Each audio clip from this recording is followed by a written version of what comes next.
Shalom. I welcome all of you this evening Bible study. And before we proceed, I'd like to read from the Word of God. The Word of God has been taken from the Gospel of John, chapter 3, verse 1 to 7. Now there was a man of the Pharisees named Nicodemus, a ruler of the Jews. This man came to Jesus by night and said to him, Rabbi, we know that you are a teacher, came from God, for no one can do these things that you do unless God is within him. Jesus answered him, Truly, truly, I say to you, unless one is born again, he cannot see the kingdom of God. Nicodemus said to him, How can a man be born when he is old? Can he enter a second time into his mother's womb and be born? Jesus answered, Truly, truly, I say to you, unless one is born of water and the Spirit, he cannot enter the kingdom of God. That which is born of the flesh is flesh, and that which is born of the Spirit is spirit. Do not marvel that I said to you, you must be born again. This is the word of God. Shall we pray? पिता, आपका धन्यवाद करते हैं इस संध्या के समय जो आपके अनुग्रह से हमें मिला है पिता, कि हम आज आपके वचन के अध्ययन में जा सके प्रभु जी, और होने दे पिता कि आप हमसे बातचीत करें पिता, और उन भेदों को जाने, और वो भेद पिता हमारे गहरों को इस तरीके से भेदे पिता कि हम अपने आप को तेरे उस अनंत काल के जीवन के लिए तैयार कर सके प्रभु जी। सारी महिमा इस सेशन को आपके हाथों में सौंपते हैं, और विशेषकर डॉक्टर रेवरेंड शेखरनंद को भी आपके हाथों में सौंपते हैं पिता। बहुतायत की आशीष दे और होने दे कि जो बात आपने उनके हृदय में डाली है वो हमसे बातचीत करने पाए। इस दुआ को अपने उद्धारकर्ता स्वामी राजा प्रभु यीशु मसीह क्रिस्ट के सामर्थ्य मधुर मीठे नाम से होकर मांगता हूँ, सुनिए ग्रहण कीजिए, आमीन। I welcome Reverend Dr. Shekhanand to take over further the Bible study on. एक बार फिर से संध्याकालीन इस बाइबल अध्ययन में आप सबों का यीशु मसीह के नाम से हम स्वागत करते हैं। I welcome once again all of you in the name of Jesus. और कल जहां हमने छोड़ा था उसी बात को हम आगे की ओर बढ़ेंगे। And where we have left yesterday, we'll continue ahead from there. लगातार हम देख रहे हैं कि कैसे एक व्यक्ति का नया जन्म होता है या कैसे एक व्यक्ति परमेश्वर से जन्म लेता है। Continuously we are watching that how a new person get newborn again. क्योंकि यहाँ यीशु ने कहा था जो शरीर से जन्मा है वो शरीर है और जो आत्मा से जन्मा है वो आत्मा है। Because Jesus said here that one who is born from physically is physically born, and the person who is born spiritually is spiritually born. इसको ठीक से नहीं समझ पाने के कारण ही आज हमारी दशाएं जो परमेश्वर की दृष्टि में होनी चाहिए वैसी नहीं है। And because we didn't understand it properly, our status is like that which should not be as it should be. हम बोलते हैं कि हम बचाए हुए लोग हैं। We say that we are being saved ones. पर पाप का स्वभाव अभी भी हमारे जीवनों में दिखता है। But the nature of sin is always being seen from us. और ये जो विषय है उसका सीधा संबंध पाप से और जो अधार्मिकता है उससे है। And this subjects directly relate to the sin, and whatever is related to sin, it says that. और इसलिए इस विषय को प्रभु ने मेरी सहायता की कि हम सबके साथ में इस बात को शेयर करें। That's why God told me to share all about this with you all. परमेश्वर का हम धन्यवाद करते हैं। मैं विश्वास करता हूं कि बहुत सारी चीजों को हमने इन दिनों में अध्ययन करने का प्रयास किया है। I thank you God and Lord Jesus that we have tried to study many things what He has told to me. और इसलिए हम सीधे आज जहां तक पहुंचे थे उससे हम आगे बढ़ेंगे। And directly we'll proceed further from where we had left yesterday. यीशु ने 3 बार ये born again शब्द यहाँ पर यूज किया। Jesus spoke 3 times regarding born again. Nicodemus जो है वो साधारण व्यक्ति नहीं था। Nicodemus was not an ordinary person. वो फरीसी था। He was Pharisee. और वो एक यहूदियों का सरदार था। And he was leader of Jews. और कुछ उसको कंफ्यूजन था जिसको वो क्लियर करने रात को यीशु के पास आया था। And he had got confused with some matter. That's why he wanted to clarify it with Jesus. और तब यीशु ने जो बात कही उससे ये समझ में आता है कि ये परमेश्वर के राज में कैसे प्रवेश करेंगे, ये प्रश्न था उसके अंदर। And with the discussion going on with the Jesus, we understand that he was trying to understand how to enter the kingdom of God. He want to know about it. पिछले दिनों में हमने इस बात पर बहुत अच्छे से ध्यान किया है Earlier we have studied about this. कि यदि हमने मन फिरा लिया If we have repented, तो स्वर्ग का राज्य हमारे जीवन में आता है। then only we can enter the kingdom of God. नहीं, स्वर्ग का राज्य किंगडम ऑफ हेवन हमारे जीवन में आता है। Then the kingdom of heaven comes in our life. मत्ती 4 उसके 17 पद को आप पढ़ लेना, इसको Matthew आप chapter पढ़ लेना 17. तो आपको वहां मिलेगा कि उसने कहा था मन फिराओ क्योंकि स्वर्ग का राज तुम्हारे निकट है। Because Jesus said there, repent, therefore the kingdom of heaven is near to you. At वो hand. तुम्हारे हाथों में है, तुम मन फिराओ और तुमको मिलेगा। It is in your hand. You repent and you'll get it. स्वर्ग का राज्य पाने के लिए प्रार्थना करने की जरूरत नहीं है, To get the kingdom of heaven, there's no need to pray. प्रार्थना करवाने की जरूरत नहीं है। You don't have to request somebody to pray. हमको सांसारिक भौतिक चीजों के विषय में बताया जाता है कि प्रार्थना करो और वो तुमको मिलेगा। Because physically we are being told that ask somebody to pray and you'll get it.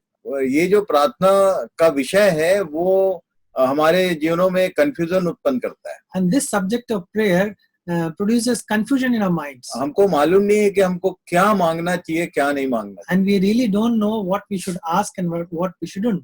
Bible बताती है कि तुम्हारी जो बुलाहट है वो स्वर्गीय बुलाहट है। Bible tells us that our calling is a heavenly calling. संसार की चीजों के लिए तुम नहीं बुलाए गए हो। We have not been called for the worldly things. यीशु ने कहा Jesus said, यदि कोई अपनी माता पिता भाई बहन बच्चे सबका इनकार न कर दे तो मेरा चेला नहीं हो सकता, if you not डिसाइपल नहीं refuse your होगा। mother, father, brother, sister, then you cannot be mine.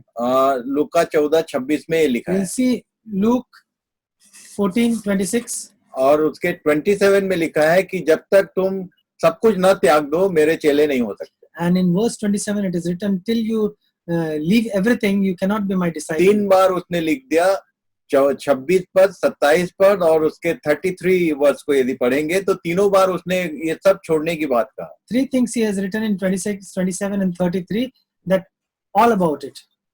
और इसलिए मैं बार बार कहता हूँ That's why I repeatedly saying, कुछ बातें ऐसी हैं जो जहां हम कंफ्यूज हैं। some things are there which we are confused in that. इसका मतलब हमको एकदम भिखारियों जैसा रहना है या रोग बीमारी में रहना है, ऐसा नहीं है। That doesn't mean we have to live like a beggar or live like life like that. पुराने नियम में जितने विश्वासी लोग थे जो परमेश्वर के चुने हुए लोग थे वो राजा होते थे और उनके इब्राहिम के पास बहुत सोना चांदी बहुत कुछ था। And in Old Testament we'll see the all the leaders, most of them were king and they have got lot of golds and properties. पर इसके लिए मांगना बुरा नहीं है। And therefore it is not wrong to ask something to God. पर Bible बोलती है मन फिराओ स्वर्ग का राज तुम्हारा है। But Bible says repent, therefore the kingdom of heaven is yours. चेले बार बार सुनते थे तो वो कहते थे कि इसी जीवन में स्वर्ग का राज आएगा क्या? When most of the time his disciples was asking that in this life only we are going to get the life of heaven. और यीशु उनको समझाने का प्रयास करता था कि नहीं, तुमको एक दिन परमेश्वर का राज्य एक दिन तुम देखोगे, ये पृथ्वी पर का नहीं है। Therefore Jesus was explaining that one day you will come to know the kingdom of heaven, but this world is not like that. ये दो शब्द हैं, स्वर्ग का राज्य और परमेश्वर का राज्य। There are two words, the kingdom of heaven and kingdom of God. kingdom of God.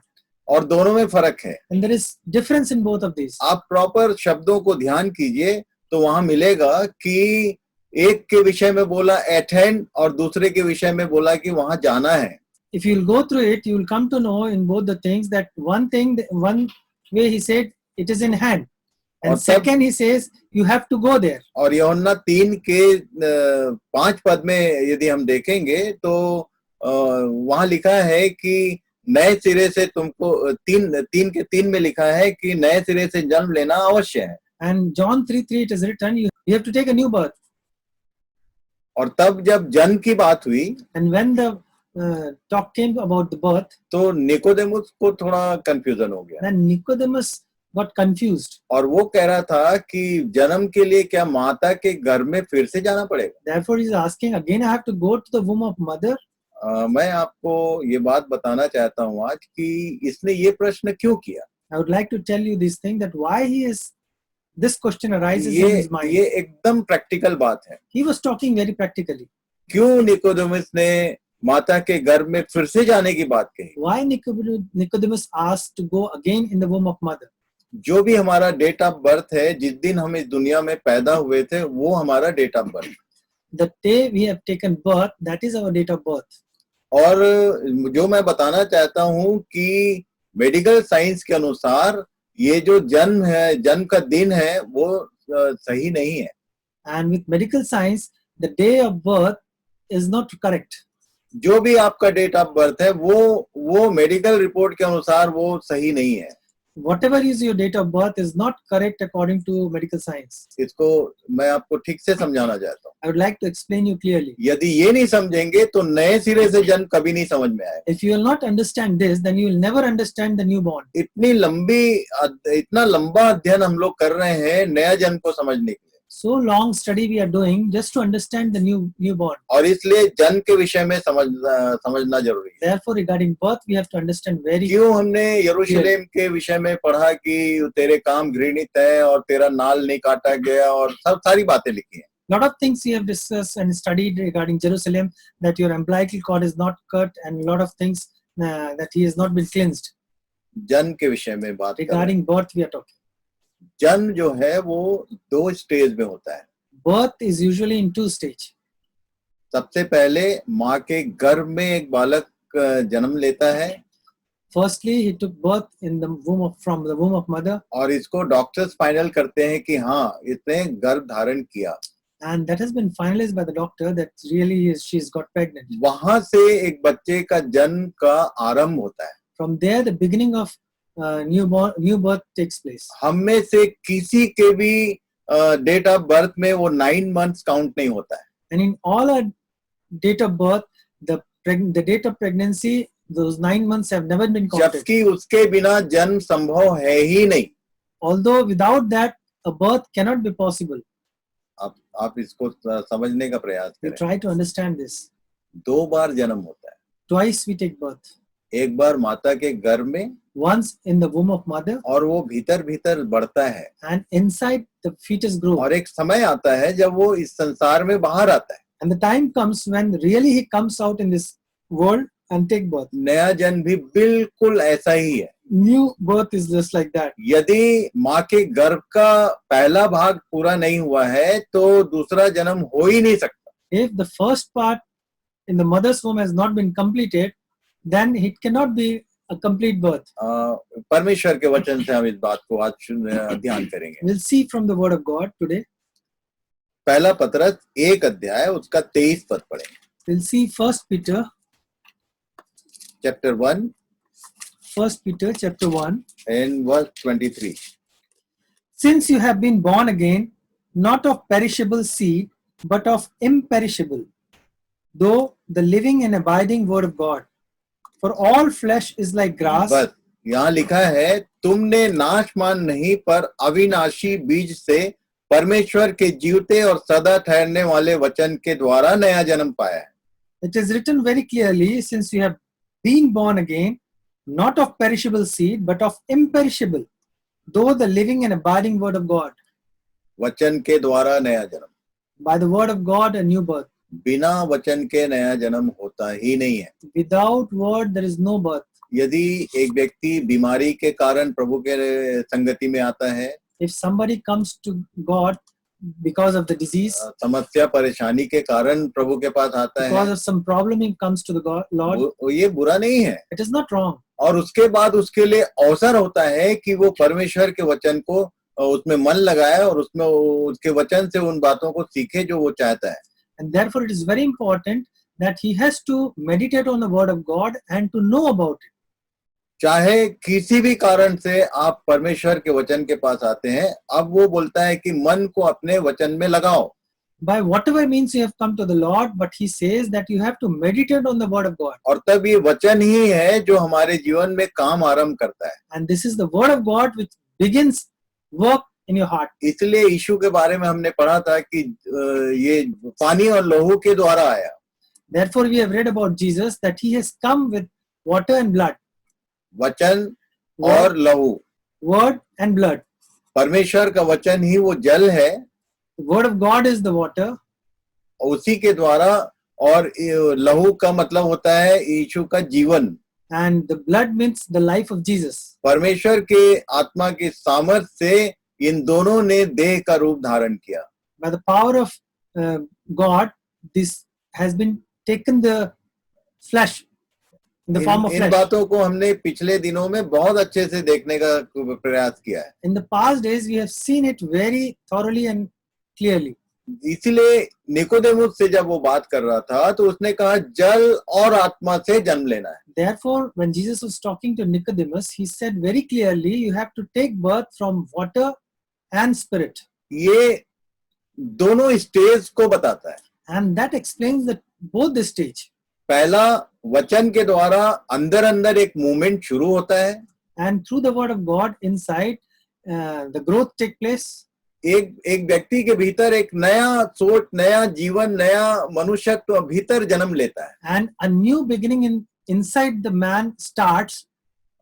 शुरू में ये दिखता नहीं है। And initially you can't see it. जब एक व्यक्ति के जीवन में परमेश्वर का वचन काम करता है तो वो दिखता नहीं है। When the word of God starts working inside a person, you cannot see it. पर परमेश्वर के वचन के द्वारा ही ये आरंभ होता है।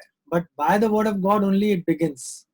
आपको मैं उत्पत्ति से लेके पूरी बाइबल में बता सकता हूँ कि कैसे परमेश्वर का वचन ही एक व्यक्ति को नया रूप देता है। I can tell you very clearly since beginning from the Genesis till end that how a person is being newborn. जब पृथ्वी बेडौल और सुनसान पड़ी थी तब उसने 6 दिन काम किए। When the earth was void and formless, तब उसने वचन के द्वारा ही इसको नया रूप दिया। then only with the word of God he gave this earth a shape. उसने कुछ किया नहीं, He didn't do anything. वो सिर्फ बोलता था। He was just speaking. लिखा है बार-बार then God said। It is written, then God said. उसके स्पोकन वर्ड्स में रचना करने की शक्ति है। Only with the word of God spoken by God, it has got the power. बिगड़ी हुई दशा को नया रूप देने का काम करती है। He can change the uneven things to even. वो सेम चीज को यीशु ने निकोदेमुस से बात किया था। The same thing Jesus told to Nicodemus. जल और आत्मा। By water and spirit. Water का मतलब हम लोगों ने बहुत अच्छे से देखा कि ये परमेश्वर का वचन ही वो जीवन का जल है। And we have seen very clearly that God's life is the water. पहला पत्रस 1:23 में भी यही लिखा है कि तुमने वचन के द्वारा नया जन्म पाया। And we have seen in 1 Peter 23 that by word only you have taken a new birth. ये जन्म का पहला स्टेज है। This is the first stage of birth. और तब इसी के तीसरे पद में, पहला पत्रस 1 के तीसरे पद में क्या लिखा है? And in the third verse of 1 Peter, we'll see what it is written there. क्या लिखा? Blessed be the God and Father of our Lord Jesus Christ. According to his great mercy, he has caused us to be born again to a living hope through the resurrection of Jesus Christ from the dead. यीशु मसीह के मरे हुओं में से जी उठने के द्वारा नया जन्म। It is the new birth by through the resurrection of Jesus Christ from the dead. लिखा है एक बार लिखा है 23 पद में वचन के द्वारा नया जन्म। In the verse 23 it is written by the word a newborn. और यहाँ तीसरे पद में लिखा है कि यीशु मसीह के रिजरेक्शन के द्वारा नया जन्म। And in third verse it is written the resurrection of Jesus Christ from the dead. और तब जब एक व्यक्ति का नया जन्म का प्रोसीजर जो है वो पूरा होता है तो बपतिस्मा के द्वारा वो मसीह यीशु के मरे हुए में से जी उठने के अनुभव तक पहुंचता है। And then when the person is baptized, then he reaches the second stage and he is being born again. तब परमेश्वर का आत्मा उसके भीतर आता है। When the Spirit of God enters inside him, इसको हम आगे कुछ वर्सेस में देखेंगे। we'll see in few verses later कैसे वो आत्मा हमको जीवित करता है। how the Spirit makes us to alive. एक बात हमारे प्रभु यीशु ने कहा था, One thing our God Jesus has told us, कि जैसे मुर्गी अपने बच्चों की रक्षा करता है वैसे ही परमेश्वर अपने लोगों की रक्षा करता है। he said that how the chicken covers chicks, The same way, Jesus covers all of his children. परमेश्वर के वचन में यीशु ने जब भी कोई उदाहरण दिया तो यूं ही नहीं दिया. Jesus always gave an example. He never gave like as it is. अब मैं कई बार पूछ लेता हूँ लोगों से कि अंडा पहले है कि मुर्गी पहले है. And sometimes I ask people whether chicken came first or the egg. क्योंकि परमेश्वर के साथ यीशु ने मुर्गी और बच्चों का जिक्र किया, Because तुलना God किया. has spoken about chicken and hen, and he वो compared it. यीशु ने परमेश्वर के काम को चिकन और उसकी माँ के विषय में तुलनात्मक बात की. And Jesus has discussed about comparison of chicken and hen. जैसे मुर्गी अपने बच्चों को पंखों के नीचे छिपाती है, As the chicken covers her chicks under her arms, वैसे ही परमेश्वर अपने लोगों की सुधि रखता है. that the same way God covers his children. आपको मालूम है कि अंडा पहले की मुर्गी क्यों बोलता हूं मैं? Do you know why do I say whether first chicken or egg? अभी बहुत सारे लोग बोलते हैं कि अंडा नहीं होता तो चिकन कैसे होता. Many people says if there is no egg, how the chicken is taken birth? और कुछ लोग बोलते हैं कि चिकन नहीं होता तो अंडा कैसे होता. And many people says if there is no chicken, how the egg will come out? Bible बताती है परमेश्वर ने उत्पत्ति 1 अध्याय में जब रचना की तो वहां अंडों को बनाया नहीं लिखा है. Because Bible says very clearly in the book of Genesis that God never made egg. उसने पक्षियों को की रचना की. He designed and made birds. और तब ये जो चिकन है वो पक्षी का एक कैटेगरी है. And chicken is one of the category of the birds. जिसको हम अपने घरों में पालते हैं, रखते हैं, खाते हैं. वो हमारे डाइट के लिए बाद में परमिट किया गया. And what we keep in our house and we eat it, it has later on has been permitted for that purpose. पर मैं आपको यहाँ पर एक बात बताना चाहता हूँ. But I would like to tell you one thing here. कि मुर्गी अंडों की रक्षा कभी नहीं करती. Chicken never save her eggs. मुर्गी से सबसे पहले अंडा पैदा होता है. The first thing come out of the hen is egg. और तब उसके बाद एक प्रोसीजर है. And there is a procedure for it. जिसके बाद ही अंडा जो है वो चिकन में बदलता है. And later through the procedure, this egg converts into chicken. ये the best example है regeneration. This is the best example for regeneration. मैं आपको बताना चाहता हूँ. I would like to tell you. जब हम आमने सामने बैठते हैं तो मैं जरूर पूछता हूँ लोगों से. When we are sitting in front, we always ask them. अंडे में जीवन होता है कि नहीं? Is there any life in egg? कुछ लोग बोलते हैं होता है. Some people says there is. कुछ लोग नहीं बोलते हैं नहीं होता है. Some says there is no life. पर मैं जानता हूँ कि मैं सोचता हूँ हम सब जानते हैं कि अंडे में जीवन होता है. But we all know there is a life in egg. वो वेजिटेबल नहीं है. It is not a vegetable. वो नॉन वेज के कैटेगरी में आता है. It always comes in a non-vegetarian उसमें category. जीवन होता है. There is a life. पर वो जीवन जो है वो ना चल सकता है ना देख सकता है.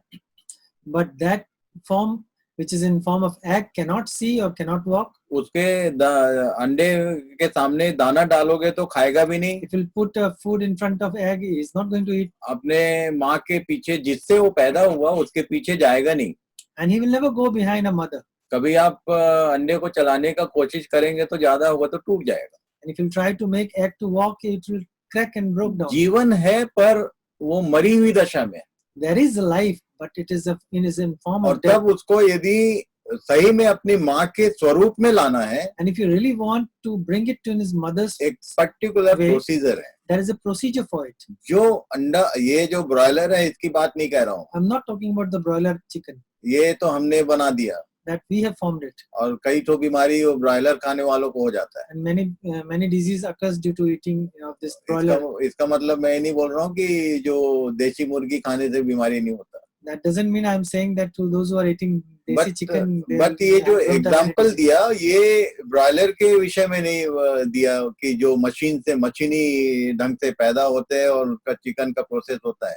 But I am not discussing about the broiler chicken, how machine way they are being produced. यीशु ने ये जो उदाहरण दिया, Jesus, what example given by Jesus? ये उदाहरण उस प्रोसीजर में लगता है जो देशी हमारे घरों में जो मुर्गी के अंडे और उसके बाद चूजे होते हैं. This procedures he was emphasizing for the regular and normal type of chicken and egg and how the process they take birth. क्या होता है? What happens? जब इस अंडे को मुर्गी की गर्मी मिलती है, When these egg get the heat of a mother, मुर्गी जब अंडों पर बैठती है, when the chicken sits over the egg, जिन लोग इस जो विशेष करके ये जो बात है, ये विलेजर्स ज्यादा अच्छे से समझते हैं। especially the people who live in village, they understand these process very nicely. वैसे जो हम पढ़े लिखे और मेट्रो शहरों में रहते हैं, आप यदि इसको खोजबीन करेंगे तो आपको समझ में आएगा। If we people who live in metro, if you search it, you'll find it. और स्पेशली मैं अभी क्रिश्चियन विलेज में बैठा हूँ। And I am sitting in Christian village here in Mumbai. ये मेट्रो शहर है, बहुत बड़ा एक नगर है। And this city is one of the biggest city in India. पर इसके बीच में एक बहुत पुराना विलेज है जिसके बीच में मैं बैठा हूँ। And where I am sitting, there is a small village. और तब मैं यहाँ देखकर बड़ा खुश हुआ कि ये जो विलेजर्स हैं, इनको ये मेरी बात जल्दी समझ में आएगी। Therefore, I thought that these things what I am discussing here is easily be understandable to these people who are living here. क्योंकि मैं जब इनके गलियों में जाता हूँ, Because when I walk in the gullies of, तो वहाँ पर मुझे ये मुर्गी और ये सब घर में दिखते हैं।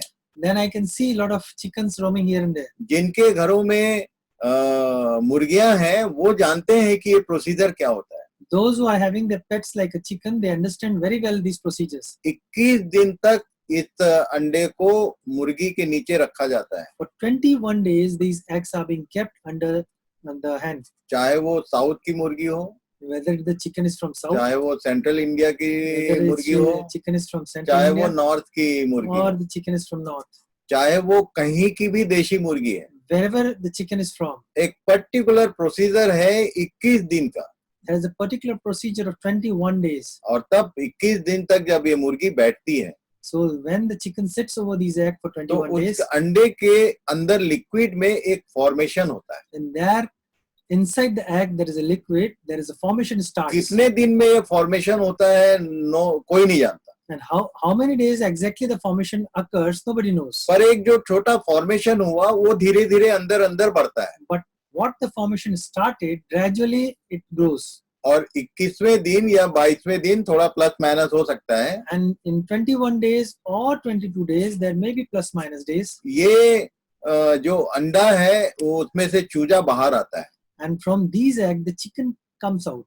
और चूजा जो है वो कभी भी अपने से मुर्गी जो है अपने चोंच से कभी भी अंडे को तोड़ती नहीं है। And the mother chicken never broke the egg to bring out the chicks. क्योंकि यदि वो मुंह मारेगी तो बच्चा इंज्योर्ड हो जाएगा। And if she pokes the egg, then there is chance of injury to the chicks. जो लोग इस विषय में जानते हैं, मुझे ये बात इसलिए अभी समझ में आती है क्योंकि मेरी मम्मी जो है वो हमारे घर में मुर्गियां होती थी। And I understand very clearly because in my house my mother was having chickens.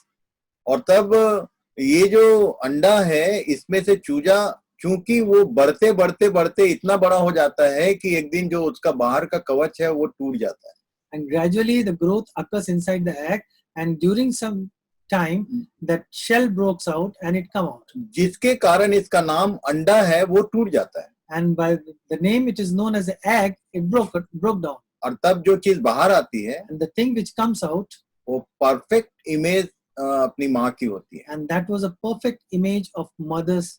ये छोटा है, It is a very small पर chicken, इसकी भी आंख है, but it also had इसका भी पंख है, it also had wings. इसका भी मुंह है, It has got mouth. इसके पास भी पैर है, It has got legs. और इनको किसी शिक्षा दीक्षा की जरूरत नहीं होती है। They don't need any teaching.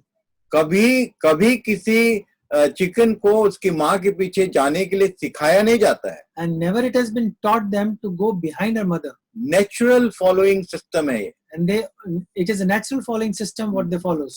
जैसे ही ये इनका ये कन्वर्जन होता है, And immediately when they come out of the egg, जैसे ही वो अपने माँ के स्वरूप में आती है, immediately when they came in the image वो of mother, अपने माँ के पैर के आसपास ही दौड़ते रहती है। and they roam around the leg of the mother. जिधर जिधर माँ जाएगी, उधर उधर बच्चा जाएगा। Wherever mother goes, these chicks will go behind her. नया जन्म का एक परफेक्ट एग्जाम्पल है। This is the perfect example of new birth. यदि नया जन्म हुआ, If you are newborn, ऐसे व्यक्ति को किसी शिक्षा दीक्षा की जरूरत नहीं है। that person don't need any teachings. उसको तुम दाना खाओ बोलने की जरूरत नहीं है। You don't have to tell to how to feed. मैं सोचता हूँ हम में से बहुतों को मालूम है कि ये जो परमेश्वर का वचन है ये हमारे आत्मा का भोजन है। And many of us know very clearly that this word of God is our food.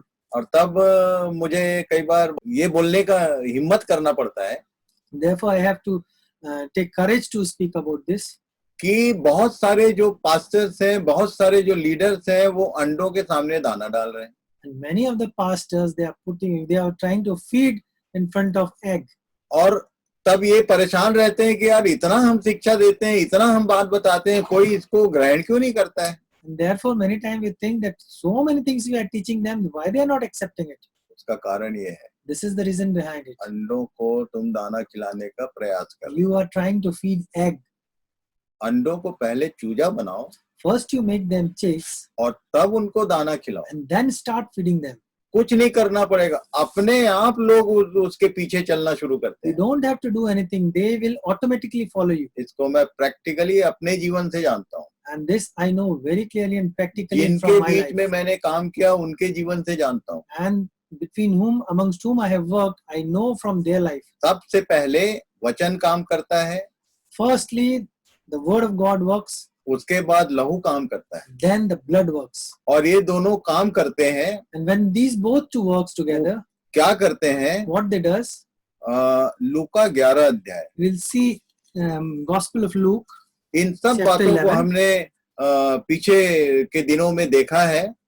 We have seen all these things in earlier days. लूका 11 उसके 24, 25 और 26 पद को पढ़ेंगे तो जो मेरी पिछले एपिसोड रहे हैं वो आपको समझने में आसानी होगी। And you'll understand by reading this verse 24, 25, 26 as I had earlier discussed in earlier episodes. Luke 11, 24 and 26. Luke 11, 24 to 26. Yes. When the unclean spirit has gone out of a person, कैसे निकलती है ये? it passes through waterless. एक minute, कैसे निकलती है ये? How does it go out? ये प्रार्थना के द्वारा नहीं निकलती है। It don't go out with prayer.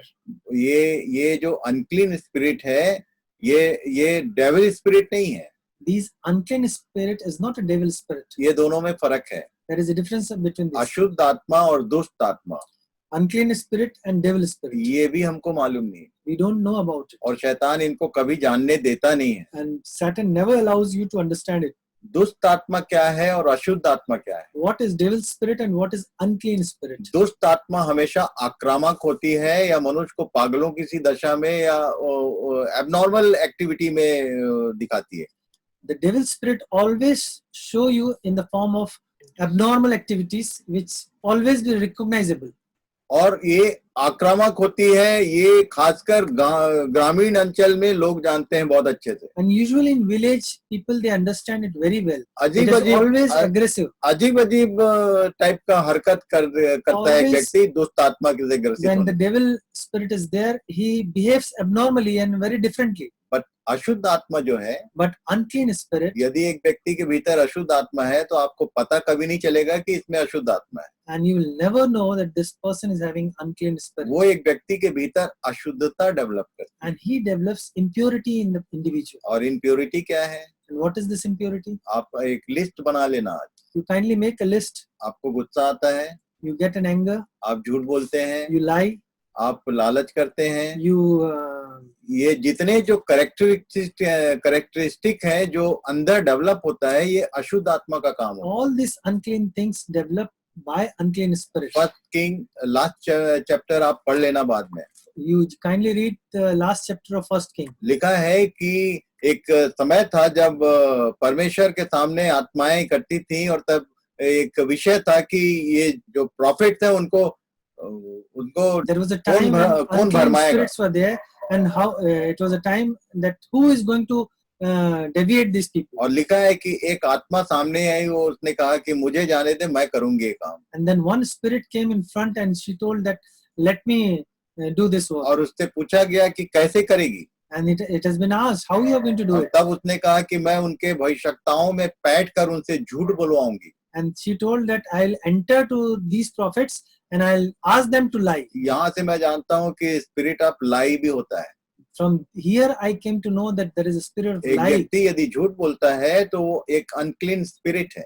A person who lies, that means there is an unclean spirit in यदि him. क्रोध करता है तो वो अनक्लीन स्पिरिट है. If there is an anger, then it seems that he is मर- suffering from unclean spirit. मरकुस रचित सुसमाचार को बाद में पढ़ लेना. In the chapter of Mark, you read, starting में ही लिखा है in the beginning only it is written, कि जब यीशु एक आराधनालय में गया when Jesus entered into the church, तो लिखा है वहां एक व्यक्ति था जिसमें अशुद्ध आत्मा थी. then it is written there was a person who was having unclean spirit. वो नॉर्मल बैठा हुआ है He was sitting normally. और किसी को मालूम नहीं है कि इसमें अशुद्ध आत्मा है. Nobody knows that he's having unclean spirit. आप जब कभी फेलोशिप में होते हैं, And whenever you are in a fellowship जब आप अपने परिवार में हैं, or you are in your family, आपको मालूम नहीं है कि आपके बगल वाले में कौन सी आत्मा है. you don't know about the person who's sitting next to you. किसी को नहीं मालूम एक व्यक्ति बैठा है आराधनालय में, उसमें अशुद्ध आत्मा थी. Nobody knows the person who's sitting in the church is having unclean spirit. और तब यीशु को देखते ही उसने चिल्लाना शुरू किया And immediately when he saw Jesus, he started shouting. और ये कहा कि तू समय से पहले क्यों हमको निकालने आ गया. And he said, why you have come before time to take us out? ये सब चीज हमको इसलिए नहीं मालूम क्योंकि हम बाइबल जैसा पढ़ना चाहिए हम पढ़ नहीं रहे. All these things we don't know because we don't read the Bible the way we should have studied. Christian world में सबसे बड़ा एक जो नेगेटिव पॉइंट है वो केवल ये है. In the Christian world, the number one negative point is this only. हम लोग हमेशा केवल सुनने वाले हैं We are always there to listen only. और हमको मालूम नहीं कि लिखा क्या है बाइबल में. And we don't know what is written in the Bible. और इसलिए कोई भी कुछ भी पकड़ा देता है और हम उधर चले जाते हैं. And if anybody gives whatever, we go according to them. बहुत सारे लोग इसलिए धोखे में हैं क्योंकि तुम बाइबल नहीं पढ़ रहे हो. That's why many people are deceived because they are not reading the Bible. आप properly. यदि पढ़ेंगे तो आपको सब बात समझ में आएगी. And if you study it, you will understand each and जो everything. नहीं पढ़ सकता है उसके लिए लिखा है कि उसको सुनना चाहिए. If you don't read it, then it's very important for you to listen it properly. पढ़ो या सुनो. Either you read it or listen properly. और सुनना कहाँ से? And from where you are going to listen? मसीह के वचन से लिखा है. From the word of God only. और इसलिए यदि आप ठीक से पढ़ोगे तो आपको ये सब बातें समझ में आएंगी. And if you study properly, then you will understand each and everything और properly. तब एक अशुद्ध आत्मा के विषय में यहाँ लिखा है. And it is written about the unclean spirit here. कैसे निकलती हमने बहुत अच्छे से देखा कि वचन के मार से ये जो सोर्स है अशुद्ध बातों को डेवलप करने वाला वो बाहर आता है. And by the word only, they are being beaten and these unclean spirits come out. क्या लिखा है? What is written there? जब अशुद्ध आत्मा मनुष्य में से निकल जाती है When the unclean spirits come out, तो सूखी जगहों में विश्राम ढूंढती it फिरती. passes through waterless places seeking rest. आपको मैं बता दूं, And I would like to tell you, आप क्या सोचते हैं कि अशुद्ध आत्मा मैदान में रहती है? do you think there's this unclean spirits lives in the ground? ये मरुस्थल में रहती है. They lives in desert? ये सूखी जगह बोलते किसको है? What is the dry place? तो शायद अब आपको समझ में आ रहा होगा कि सूखी जगह ये बोलती किसको है. And now you will understand what does it means the dry place. ये वचन जो है ये जल है These words are water. और वचन रहित लोग जो है वो सूखी जगह है. And those who are without water, they are जिनके place. जीनों में ये जल नहीं है, ये वो जगह है जहां अशुद्ध आत्माओं को विश्राम मिलता है. and those who are not having the water, that means they are in the having a dry place in them. और उनको वहीं विश्राम मिलता है. And in these dry place, these unclean spirit resides. इसलिए मैं बार बार कहता हूँ कि बाइबिल को अपने अंदर भरने का कोशिश करो. And therefore, I repeatedly saying that try to take these words inside you. ये जीवन का जल तुम्हारे भीतर होना चाहिए. And when this the water of life enters you, Dawood ने ऐसे ही नहीं बोला कि तेरे वचन को मैंने अपने हृदय में रख छोड़ा है. David never spoke as it is like that I have allowed your words to enter inside me. उसने बोला कि मैंने तेरे वचन को इसलिए अपने अंदर रखा है कि तेरे विरुद्ध पाप मुझसे ना हो. And he spoke very clearly that I make to enter the word inside me so that I could not commit sin. यदि ये वचन पुस्तक के रूप में आपके सिराने में है या आपके टेबल में है या आपकी अलमारी में है तो भी आप पाप करेंगे. And if this book is in the form of kept in your near pillow or somewhere else, then you are sinning. और इसलिए यही तो हमारी समस्या है. And that is the biggest problem of us. इसीलिए हम इन बातों को देखने का प्रयास कर रहे हैं. That's why we are trying to see these things. परमेश्वर का वचन बताता है The word of God tells us अशुद्ध आत्मा जब मनुष्य में से निकल जाती है when the unclean spirits go out, तो सूखी जगहों में विश्राम ढूंढती फिरती है, then it takes rest in the dry place. और जब नहीं पाती, And when it don't get the place, क्यों नहीं पाती? why didn't they get? क्योंकि ये जो सूखी जगह है वो ऐसे ही फुल हाउसफुल है। Because this dry place is already full. हर व्यक्ति जिसके अंदर वचन नहीं है, जो सूखा पड़ा हुआ है, उसके भीतर ऑलरेडी बहुत सारी ये आत्माएं रहती हैं। And the place where there is no lot of unclean things are there are a lot of unclean spirits are already taken place and they're residing there. और तब यीशु बता रहा था कि ये कहती है कि मैं अपने उसी घर में जहां से निकली थी लौट के जाती हूँ। And then Jesus was telling here that this unclean spirit was saying that from where I have came, I'll go back to that same place. ये कौन बता रहा था? And who was telling this? ये यीशु कहानी नहीं बताता था। Jesus was not telling a story. ये यीशु के सत्य वचन है। And these are the true word of in Jesus. बातों को गंभीरता पूर्वक आपको ध्यान करना ही पड़ेगा। You have to meditate seriously upon it. और तब क्या होता है? And then what happens? जब ये वापस आती है When it came back, तो उसको उस घर को झाड़ा बुहारा और सजा सजाया पाती।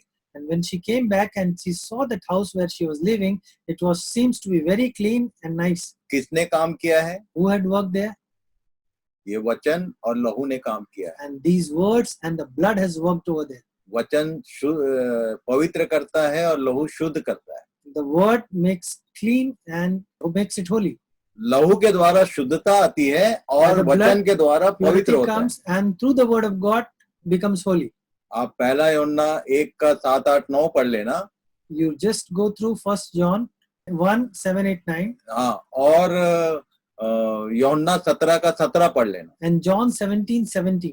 इन सब बातों को हम पीछे देख चुके हैं, इसलिए मैं नहीं खुलवा रहा हूँ। And we had already seen earlier, that's why I'm not opening it. ये दोनों मिलकर उसको झाड़ा बुहारा करके सजाती हैं। And they both make it clean and make it nice. किसके लिए?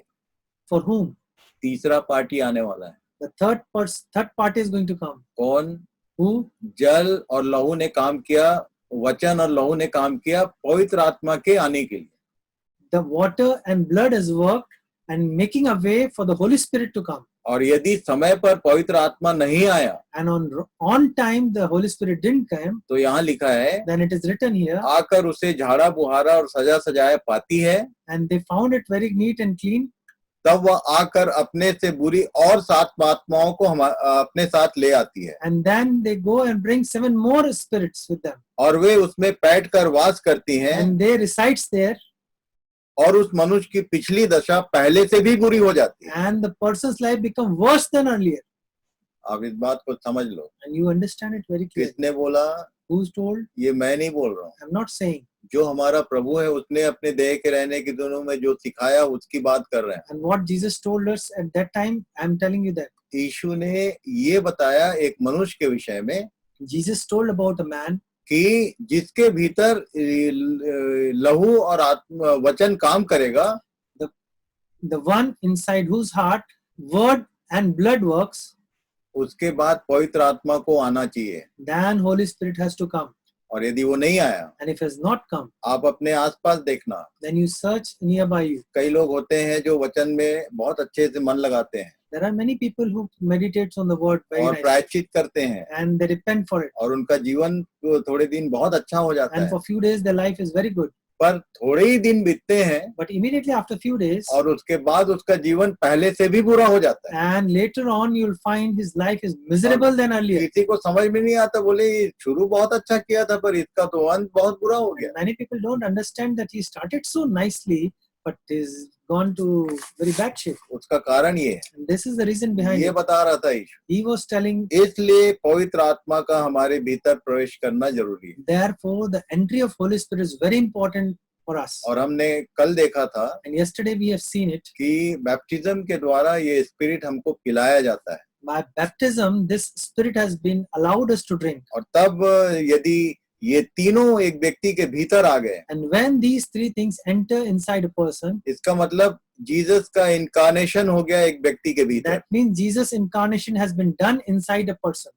Incarnation of Jesus in a man is called the new birth. And the incarnation of Jesus in a man is called a new birth. यीशु का एक व्यक्ति के भीतर प्रवेश करना, इसी को नया जन्म कहा गया है। The incarnation of Jesus in a man is called a new birth. ये जन्म कहाँ से शुरू होता है? From where this birth starts, सबसे पहले एक व्यक्ति के भीतर वचन काम करता है, the first thing works inside a man is the और word of God. जब उसको वचन के दर्पण में अपना जीवन दिखाई देता है And तो the mirror- लहू काम करता है, And in the mirror image, when the word works, then he finds the blood of Jesus. और इन दोनों ने यदि काम किया And when these both work together, तो ठहराए हुए समय पर यदि आपका बपतिस्मा हुआ तो होली स्पिरिट अंदर आता है, and in the designated time, the Holy Spirit enters. और ये तीनों यदि भीतर है And when all three are inside, तो यीशु हमारे भीतर आता है. then Jesus enter इसी in को us. बाइबल स्पिरिचुअल मैन कहती है, And that is being called, Bible says, this person a spiritual और man. इसलिए रोमी 8 के 9 पद में क्या लिखा है? Therefore, we'll see in Romans 8 and 9, but ye are not in the flesh, but in the spirit, if so be that the spirit of God dwells in you. Now, if any man have not the spirit of Christ, he is none of his. लिखा है कि परमेश्वर का आत्मा यदि तुम में बसता है तो तुम शारीरिक दशा में नहीं परंतु आत्मिक दशा में हो. यदि किसी में मसीह का आत्मा नहीं है तो उसका जन्म नहीं होता है, ये लिखा है. Yes. और ये जब परमेश्वर का आत्मा एक व्यक्ति के भीतर होता है And when तो the spirit, उसके 11 पद में लिखा हुआ है, यदि उसी का आत्मा जिसने यीशु को मरे हुओं में से जिलाया तुम में बसा हुआ है, तो जिसने मसीह को मरे हुओं में से जिलाया वही तुम्हारी मरणहार देहों को भी अपने आत्मा के द्वारा जो तुम में बसा हुआ है जिलाएगा. it is written in Romans 8:11, but if the spirit of him that raised up Jesus from the dead dwells in you, he that raised up the Christ from the dead shall also quicken your mortal bodies by his spirit that dwelleth in you. इसलिए इस विषय को गंभीरता पूर्वक मनन कीजिए. Therefore, you try to meditate on these words. आप प्रभु से पूछिए कि प्रभु ये बातें सही में हमारे लिए हैं कि नहीं. You ask God whether all these things are for us or not. ये सारी बातें हमारे जीवन में हुई भी हैं All these things had happened in my life or not. और इसका एक ही प्रमाण है. And there is only one result of it. बार बार पहला यूहन्ना में कितने बार 3 अध्याय से 5 अध्याय तक लिख दिया कि जो कोई परमेश्वर से जन्मा है वो पाप नहीं करता है. Because many times it is written in the John from 1:3 to 5 that those who have taken birth, तब मैं बताता हूँ then I tell, कि यदि किसी का जन्म हुआ if somebody has taken birth, तो उसको बपतिस्मा की जरूरत है. therefore he needs a baptism. बपतिस्मा के द्वारा किसी का नया जन्म नहीं होता है. Through baptism, nobody takes birth. जिसका नया जन्म हुआ, जिसके जीवन में ये जन्म का प्रक्रिया शुरू हुआ, उसका बपतिस्मा होता है. Who has gone through this process, what we have discussed, then only he can take new birth. और नया जन्म पाए हुए व्यक्ति का एक ही पहचान है. And you can recognize the newborn person. एक बार फिर से पहला यूहन्ना 3 अध्याय. 1 John chapter 3 verse 6. No one who abides in him keep on sinning. No one who keeps on sinning has either seen him or known him. लिखा है जो कोई उसमें बना रहता है वो पाप नहीं करता. जो कोई पाप करता है उसने न तो उसे देखा है न उसको जाना है. No one who abides in him keeps on sinning. No one who keeps on sinning has either seen him or known him. 7 पद में क्या लिखा है? 7th verse says, little children, let no one deceives you. कोई तुमको धोखा ना दे दे. Whoever practice righteousness is righteous. हे मेरे बालको तुमको कोई धोखा मत दे दे. क्या Little लिखा है? children, let no one deceives you. वही जो धर्म के काम करता है वही उसके समान धर्मी है. Whoever practice righteousness is righteous as he is righteous. और 8 पद को हम लोगों ने पूरा एक दिन भर एक पूरे सेशन में अध्ययन किया था. And we have studied verse 8 in a full पूरे session. एक सेशन में. और 9 पद में क्या लिखा है? And in verse 9 what is written? No one born of God makes a practice of sin. जो कोई परमेश्वर से जन्मा है वो पाप नहीं करता. No one born of God makes a practice of sin. क्योंकि उसका बीज उसमें बना रहता For है God's seeds abide in him. और वो पाप कर ही नहीं And he सकता cannot- क्योंकि परमेश्वर से जन्मा है. And he cannot keep on sinning because he has been born of God. Cannot keep on sinning. He cannot keep on sinning because he is born of God. और 10 पद में क्या लिखा है? And in verse 10 it is written, by this it is evident who are the children of God and who are the children of the devil. Whoever does not practice righteousness is not of God, nor is the one who does not love his brother. उसके 5 अध्याय के 18 पद को भी पढ़ेंगे. So chapter 5 verse 18 also will read, we know that everyone who has been born of God does not keep on sinning, but he who was born of God protect him, and that evil one does not touches him. ये बातें यूं ही नहीं है. These things are not like that. आप इन बातों को omit नहीं कर सकते. You cannot leave out these words. कोई भी क्यों ना, Whoever you may be.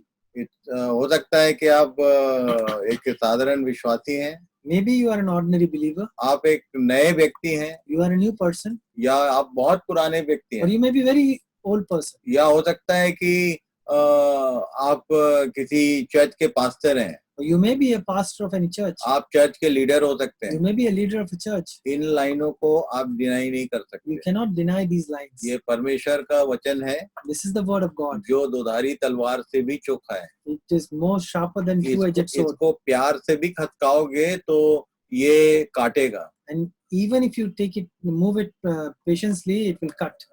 पौलुस से यीशु ने कहा था, To Paul, Jesus said, जब वो पॉल नहीं हुआ था, शाऊल था. when he didn't become Paul, he was Shaul, जब उसने दर्शन दिया मार्ग में, and he was being faced Christ on the way. जब यीशु का दर्शन हुआ तो उसने उससे कहा था कि तू मुझे सताता है. And when he faced Christ, he said that you are troubling me.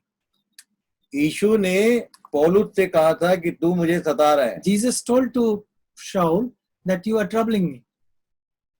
और तब इसने पूछा था कि तू कौन है. Then he asked him, who are you? और तब यीशु ने वहां बात करते हुए एक लाइन बोला था. Then Jesus spoke to him a line. पैने पर लात मारना तेरे लिए कठिन है. What is that? पैने पर, धार पर लात मारना, It is तलवार की difficult Dhar for you to put your leg over the sword. तुम परमेश्वर के वचन के धार पर लात नहीं मार सकते. You cannot kick on the sword of God. तुम्हारा पैर कटेगा. Your leg will tear down. हम मसीही लोग इस बात पर ध्यान करें. We believers as a Christian, we have to concentrate परमेश्वर on के this. वचन को लात मारने का कोशिश करोगे तो नुकसान होगा. If you kick the word of God, you will be in trouble. लिखा है, It is written there. रोमी 1 अध्याय में हमने पढ़ा था Romans 1, we have read it. कि जो शरीर के भाव से दाऊद के वंश से उत्पन्न हुआ और पवित्रता की आत्मा के भाव से मरे हुए में से जी उठने के कारण परमेश्वर का पुत्र ठहरा. It is written, who was born of the seed of David according to the flesh, who was declared to be the Son of God with power according to the Spirit of holiness by the resurrection from the dead, even Jesus Christ our Lord. और बिना परमेश्वर के आत्मा के resurrection कभी भी नहीं होता है. And without the Holy Spirit, there is no resurrection. तो वो हमारी सहायता करे May God help us कि हम इन बातों पर गंभीरता पूर्वक ध्यान करें. so that we can concentrate seriously on it. कल हम इससे आगे चलेंगे. We'll continue from here ahead. आज का समय हमारा यहाँ पूरा We होता are है. finishing our time for today. ये 3 चीजें हमारे भीतर होनी चाहिए. 3 things should be inside us. The परमेश्वर का वचन, word of God, यीशु का लहू the blood of Jesus, और परमेश्वर का आत्मा. and the Spirit of God. और ये तीनों के 3 काम है हमारे जीवन के. And all these 3 things had a work inside us. लहू के द्वारा एक व्यक्ति शुद्ध होता है With the blood of Jesus, a person being sanctified, और उसके वचन के द्वारा वो पवित्र किया जाता है. and by the word of God, he is being made holy. और तब जब पवित्र आत्मा आएगा तो वो हमको मरे हुए में से जिलाता है. And when the Holy Spirit comes, it makes a dead person alive. हमने अभी पढ़ा. We have just read it. यदि वही आत्मा जिसने यीशु को मरे हुए में से जिलाया यदि तुम्हारे भीतर वास करता है, And the same Spirit which made Jesus from the dead is inside you, वही तुमको जिलाएगा. he is going to make alive to you. और जब तक आप जिलाए नहीं जाओगे, Until you are make risen, परमेश्वर के संतान नहीं कहलाते. you cannot be called a son of God. यीशु भी शरीर से जन्मा था और शारीरिक वंश को बिलोंग करता था. Jesus was also took birth physically, and he belongs to physical body also. शरीर के भाव से दाऊद का वंशज था. From the physical birth, he was from the generation of David. पर जब वो जिलाया गया तब परमेश्वर का पुत्र ठहरा. But when he took a new birth, then he is called a son of God. और इसीलिए पतरस को डांट पड़ी थी. And therefore, Peter was scolded. यीशु ने अपने मारे जाने, गाड़े जाने और जिलाए जाने की जब बात कही, When Jesus told him about his death, burial and resurrection, innocently पतरस उसको अलग ले जाकर डांट रहा था. and Peter was scolding him by taking inside. ऐसा कैसे होगा? how it will be possible? और तब उसको सुनना पड़ा, हे शैतान दूर हो. And then he has to listen, as Satan, go away from here. ये पतरस को उसने ये नाम दिया. And he gave the name to the Peter. Satan का मतलब ये लूसीफर नहीं होता है. Satan doesn't mean Lucifer. Lucifer जो है वो शैतान कहलाया. Lucifer was told as Satan. Lucifer Called जो as a है Satan. वो एक अनॉइंटेड का रूप था. Lucifer was an anointed angel. पर परमेश्वर के वचन से, परमेश्वर के अरेंजमेंट से उसने अपने आप को बाहर किया, इसलिए उसको एंटी ऑफ गॉड कहा गया. And because he has been separated from the word, he has been called as an anti of God. anti of God. Satan का वर्ड मीनिंग होता है इंग्लिश में adversary. The word meaning of Satan is mean adversary. Satan is not a English word. Satan is not an English word. वो उसका English adversary है. उसका English, that English meaning of Satan is adversary. और adversary का मतलब होता है anti of good. Adversary meaning means anti of all good. अच्छे का विरोधी, Anti of good. भले का विरोधी. Opposition of good. और तब एक भलाई की बात जिसके लिए यीशु भेजा गया था, वो ये अनजाने में उसका विरोध कर बैठा था. And for all the goodness thing, for what Jesus has been sent, he has opposition. और He इसलिए has opposition of it. इसलिए पतरस को यीशु ने शैतान कहा. That therefore Jesus spoke to Peter as a Satan. उसके भीतर लूसीफर नहीं आ गया था. Inside Peter, Lucifer didn't enter. नहीं, वो केवल अनजाने में अज्ञानता पूर्वक या इमोशनल होकर वो कह रहा था कि ऐसा कैसे तू मरेगा. Either unknowingly or emotionally, he might have said like that. और इसीलिए And therefore, आपको भी ये बात समझना है you have to understand this. कि यदि मरे हुए में से ये जी नहीं उठता तो परमेश्वर का पुत्र कभी नहीं होता. If he is not risen from the dead, he can never be called as a son of God. और इसलिए उसने हमारे लिए भी उपाय किया कि हम भी मरे हुए में से जिलाए जाएं. And therefore, he made a provision for us that we should also take birth from the dead. इसी बात को हमने पिछले एपिसोड्स में देखा था.